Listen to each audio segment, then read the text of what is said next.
I wrote my first poem when I was 9 years old. And looking back on it now, it was a very strange piece. It was about loneliness and despair. And I don't know how much of that I had experienced as a 9-year-old, but I remember writing it and thinking I had made something of depth and of meaning. And maybe that this poem could help people embrace some sort of hope if they were feeling that way.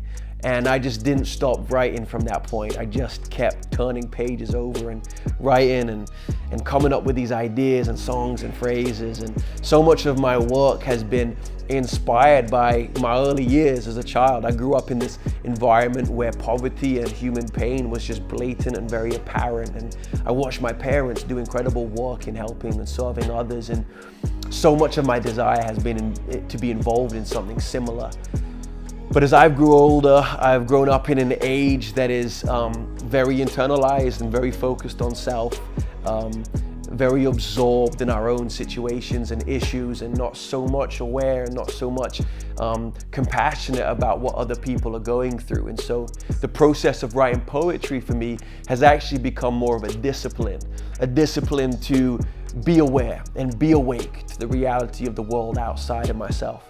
And not only that, it's been a practice that has reminded me that if I want to change anything and if I want to be a part of impacting the world around me, it has to begin with the world within me. And I believe that to deal with the heart of a matter, we have to begin by healing matters of our heart. And so to this day, I've written more poems and songs and stories than I can count, but they all interlink at this point of what does it mean to be human? What does it mean to live fully here and fully present? What does it mean to spend our days aware of the suffering of others and to embrace a lifestyle of compassion and care for others? And I write this way because art has led me to these places. Art for me isn't a way of escaping the human experience, but embracing the human experience.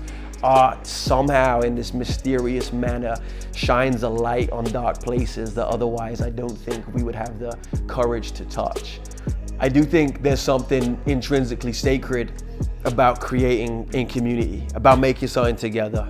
It's like friends cooking in the kitchen and enjoying a meal and knowing that part of the reason it tastes so good is because you shared in the process together. And as an artist in this day and age, I want to take advantage of that. And I want to invite you into my process. Rather than just giving you a finished product, I want to have conversations and I want to connect around these ideas that we're talking about. I want to explore what does it look like to be fully human right now, and how can we best create art that helps connect an often divided world. I know that 9-year-old poet's still there.